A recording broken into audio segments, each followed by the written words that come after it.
na ating mga manlalaro dahil magbabakbakan na sila sa Land of Dawn.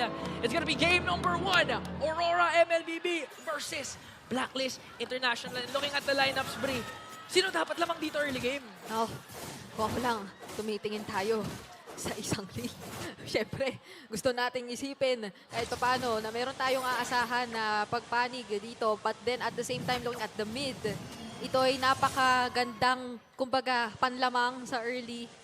Nasa side din ng Blacklist ang Angela at ang Terisla. Ay, oo. Napakasakit nung dalawang yan magsanib puwersa sa mid lane ngayon. Makikita mo kahit may mga mailapag na Nightmare Spawn dito. Basta't mahampas ng maso, mapoke lang dito. At yung Angela na to, by the way, yung noong nakaraang season man ay nakita din natin na aggressive Angela na naka-impure rage at Oo. possibly, hindi mo Yung mga alam. fumiflaker pa paharap, no? Oo. Si Haji na yan, the KDA machine, talagang minamama niya sa early game dito si Yue. Nakita natin sa Keys to Victory that very crucial ang magiging performance dito ng trio mid, pati na rin ang pag-rotate ng ating mga junglers dito.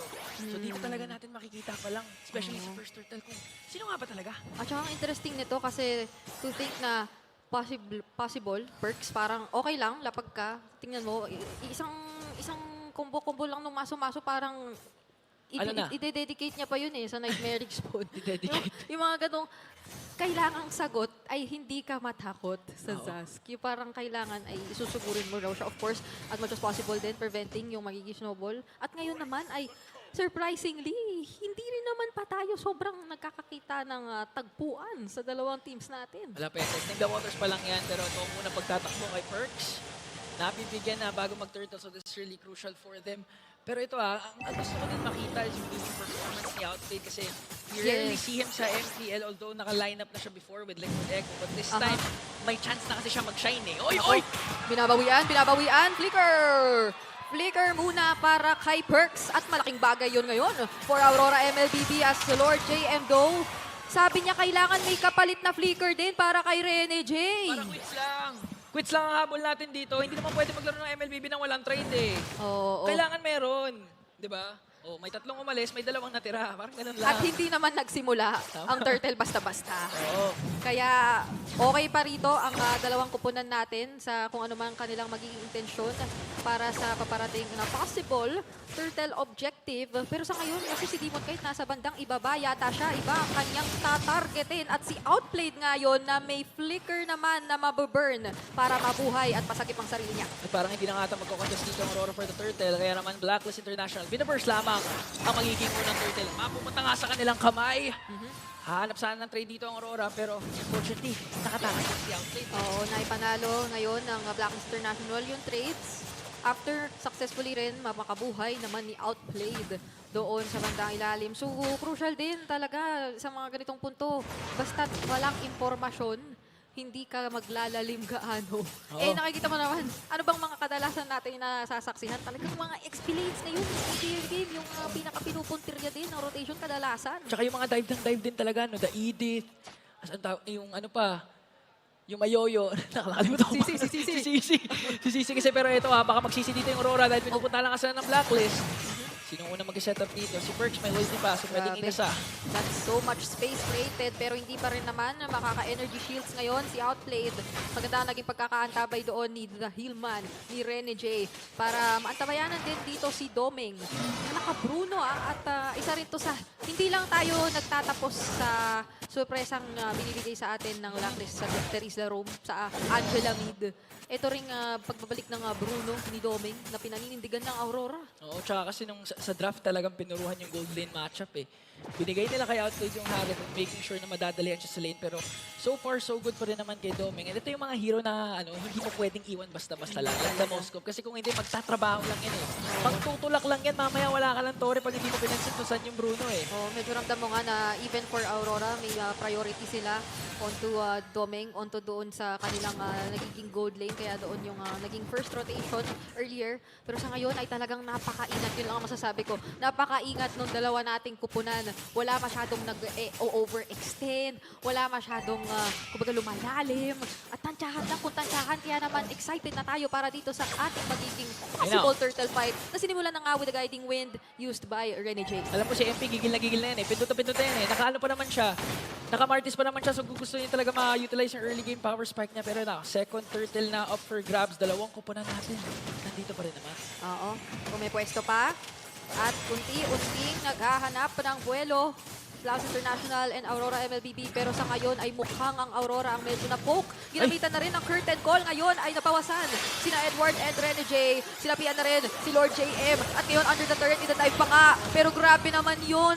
Lahat para sa turtle objective na mapapa sa kamay ni MP The King. Hinarapan ni Haji tsaka ni Lord JM yung tatlong members doon ng Aurora. Oo. Ensuring na hindi makakagawa ng play doon. Pero sabi kasi ni Demon Kite, sige, alam na namin lamang kayo sa mga clashes. Alam na namin lamang kayo sa early game. Try namin as much as possible i-extend yung laro na ito by split pushing. At yun yung ginagawa ni Demon Kite all throughout. Grabe dito yung ginagawa ng dalawang teams natin. Wala pa rin tayong kills. Wala pa. Hanggang ngayon, ay sobrang kalkulado lang. Focus lang sa kung anumang trades in terms of objectives. Ang pwedeng kuhain, talaga na magkabilang kupunan, not necessarily kills whatsoever. Kaya naman ngayon, ay wala pa tayong halos na play by play. Oo, tama. Wala pa tayong naisisigaw. Wala pa eh. Pati yung mga fans dito tumahimik. Oo, parang nakaabang lang tayong lahat sa ngayon, pero huwag kayong mag-alala dahil habang pinatatagal nila ang aksyon, mas magiging intense yun kapag ka nagkaroon. Oo. Kumbaga, bawat clash na mangyayari dito. Sigurado may purpose. Pero ito nga, may nangyayari ngayon sa top Ay, lane. ay, ay, ay. Speaking of, mukhang nagsimula na nga. Kaso out ulit. Ayaw namin. No option. eh. Sabi ni Outplay, no. Ayoko. Matagal ako naghintay para mapunta sa akin yung spotlight. Ayokong mamatay. Oo, Zaman Force ako dito. Tatakutin ko muna kayo. Oo, ang Haji, sanib. bilis lang. Respo, sanib. Oo. Tapos may penalty zone. Tapos sa Aurora naman, pag medyo sumasobra sila o lumalalim, guiding yun out ni Renny J. Grabe dito. Ang daming back. Kulang ng kulang ng pangsugod. Actually, ang dami nilang ways dito para hindi maipag-commit yung kalaban. Nandun na nabanggit mo, Guiding Wind. Meron din ng Heart Guard na syempre, lalo pag may kasama pang iba, ay hindi mo naman basta-basta gugustuhin i-commit, lalo at hindi ka sure kung yung follow-up ay magiging advantage sa'yo o hindi. Pero eto na, 2 seconds bago yung ating ikahuling turtle Turtle pa lang. objective. Ito si Perch may flicker tsaka penalty zone. So Oh, touch yan, ako yan. magkakaroon na to eh. Okay. May ano to eh. Hindi na to eyeballan. Kaso kasi nasa taas lang si Domi at si Rene J. Nagmamakrohan yung dalawa nating teams. Ano ba naman ang nangyayari dito? Iba ang kanilang plano. Naiwan si Haji. Sabi kasi ni Demon Kite tsaka ni MP The King, napatunayan na namin magaling kami mag-micro eh. Macro naman, papatunayan namin ngayon. Enough. We don't have to prove anything. Oo, I have nothing to prove. Layo. Na-pinch boys. Ang layo din nung Guiding Wind. Tama na, Domeng. Sabi ni Rene J. Out na tayo. Nakuha na natin. Sabi ni Captain Rene J, Grabe. hop. Grabe. Relax. So, 8 minutes in, ang ating scoreboard ay 0-0. Grabe ang epekto ni Kapitan Rene J dito. Disiplinado. Talaga. Yun yung gusto mo talaga coming in from your captain, na hindi lang kayo basta-basta nag-initiate ng mga clashes, na hindi kayo sigurado. Oo. Ayaw nyo kasing 50-50, gusto nyo 100-0 eh. Oo. Oo eh. Ganun eh. Ang problema, yung blacklist, ganun din. Kaya the moment na mapuruan either si Haji or si Lord JM or si Outplayed, sasanib ka agad si Haji. Pero namamanage talaga ito ng Aurora kasi may link nga sila. So in terms of global presence, late game split push capabilities, nandiyan yun para dito sa kanilang kupunan. Kaso si MP The King dito, nahanap yata si Edward. Of course, out yung Primal Wrath. Pero grabe, siya naman ngayon ang nagsabi na ako ang magpapalayo. Mag-push lang muna kayo. Oo, yun na. Sabi kasi ng blacklist dito, kapag naghubad na yan si Edward, out na tayo, masakit yan eh. Tapos sabi naman ni Edward, okay lang, worth it magamit yung Primal Wrath kasi nga nakakapush si Demon Kite. Oo. Tsaka ito yung sinabi natin right before mangyari yun. Ayan, Habang sinisilip natin ang ating Infinix handcam ng mga players. Simple lang ang magiging sagot talaga dito ng Aurora. Makipagsabayan kasi nasa kanila naman yung Ling. Kaya hindi natin gaano ramdam yung nagiging advantage din dito ng Blacklist International kontra sa Aurora. Kasi napapantayan lang din nila yung trades. Tingnan mo Grabe. naman, yung mga tore na napatumba, equal lang. Pantay na pantay. Kumbaga, kung ikukumpara mo sa basketball, mag-iisang quarter na, wala pa rin pupuntos. 0-0 pa rin score. What in the macro is this? Pero ang dami, pero ito yung ano, walang clash pero nagta-translate yung mga Oo. ginagawa nila. May mga objectives na nakukuha, Oo. may mga torres na nabe-breakdown. Ang problema lang, walang napipitas style. Oo. Match made in heaven to eh. Kasi- I know you, you know me eh. Literal. Kasi typically, isipin mo yung mga pag-convert ng objectives, yung mga makukuha, darating yun usually after ng mga nakikita natin kills, after ng mga nakikita natin na gangs yung rotation. Pero dito, hindi eh. Sa ibang pamaraan nila, dinadaan yung takbo ng larong ito. Kaya hanggang ngayon, hindi pa rin nga kami nagpe-play-by-play. Oh, 10 minutes in, 15 seconds, lumabas na si Lord. Nauna pa lumabas yung Lord bago makapitas ang dalawang kupunan. Sino makakuha ng unang Lord? Sisimula na ba ito?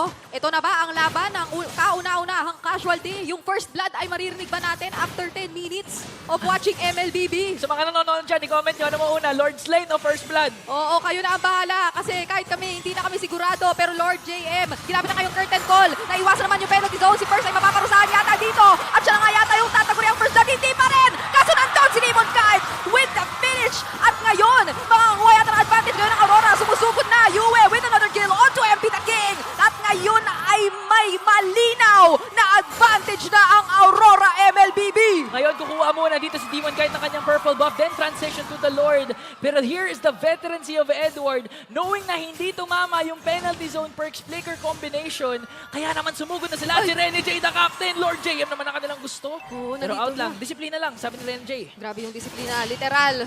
Kompletong-kompleto ngayon ang Aurora sa disiplina. Nagmumula kay Rene J ang lahat-lahat. Lord JM doon masasalubong at hindi na yata makakalapit pa ang Blacklist International. Aurora MLBB secures the first Lord. At nakakuha na nga tayo ng action Jackson sa ating primetime MLBB night. Dahil Aurora secures the Lord at walang nakuhang trade. Yung Blacklist International doon, again, looking back at the clash, ang ganda ng pinakita ni Edward. Oo. Talagang hinintay niya na maunang mag-setup si Perks. Ma-utilize yung penalty zone para siguradong pag siya nakasa ng Earth Shatter, wala nang pang-counter go yung Oo. Blacklist doon. It really felt na Aurora yung naghihintay. Oo. Kasi nag-commit na doon ng curtain call si Lord JM na force out na sila. Pero when hahabulin pa sana ng Blacklist International with the follow-up penalty zone, ay maski yun na-anticipate ng Aurora. Kaya naman sila ngayon ang unang makakabasag ng mga mid-lane turrets. Tuloy-tuloy na pag-convert ang kanilang nais din gawin. At katakot-takot na sitwasyon ito kasi literal na si Doming bantay sarado na ng Aurora. And 12 minutes na tayong nasa laro. Isipin mo na lang kung anong items na ang hawak niya. Marami na, ayun, kakabili lang ng blade armor dito ni Lord JM, pero ma-burst down din naman ng Blacklist ang unang Lord. Successful defense dahil walang inhibitor turret na nakuha doon ng Aurora. But with the performance na pinapakita nila, ito yung nakakatakot eh. Ayun, oh. Kasi napatunayan na ng mga specific players ng Aurora na micro-wise, meron sila. Macro-wise, pero ngayon pinapatunayan nila na macro-discipline, pati na rin chemistry, meron din sila. Oo. So yun yung nakakatakot sa team na Aurora MLBB. Ano pa kayang pwedeng ilabas nito? Sobrang dami mong binanggit. And for me, pinakatumatak, disiplina. Disiplina talaga eh. Oo. Yun yung isa sa mga bagay na base sa larong ito ay kailangan mong katakutan kontra sa Aurora MLBB. Pero I'd like to see the same for Blacks International kasi sobrang nakasabay sila when it came to yung ganoong klaseng palitan na ginustong gawin dito ng Aurora MLBB. Hindi sila nag-force ng anything.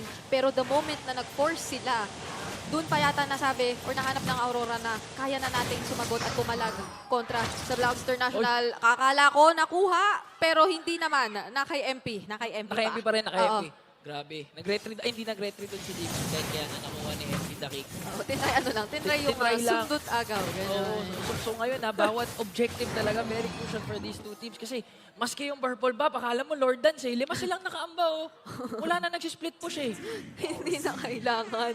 Nagawa na ni Demon kahit nung simula. Lamang na Oo, lamang eh. na sila ngayon sa mga tore. And yun yung kinapitan ng Aurora MLBB clearly kaya napatagal ng ganito or kaya kahit na sobrang aggressive din or nag-attempt ang Blacklist International ay hindi naman masyadong naramdaman.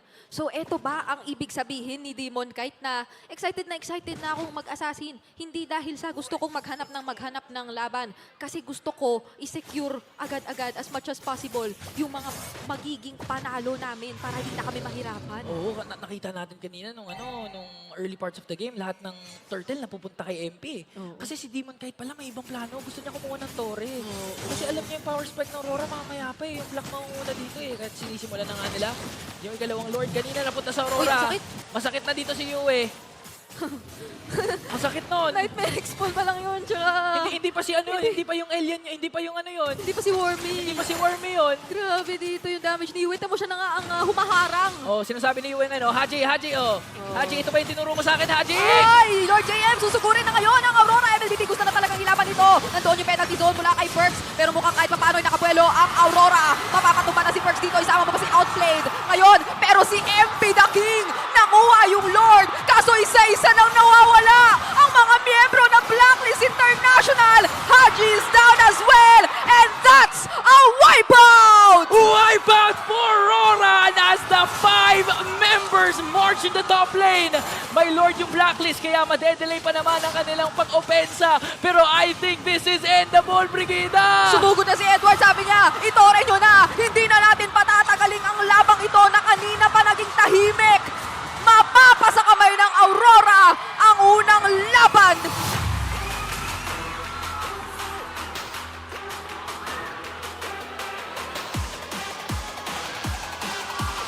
Maliwanag ang ating stadium Oo. dahil nakita ng Rora yung ilaw. They see the light within and they seize the win as they take game number 1 kontra Blacklist International at bawat fans dito ngayon sumisigaw na natatapatan yung boses natin sa lakas ng stadium.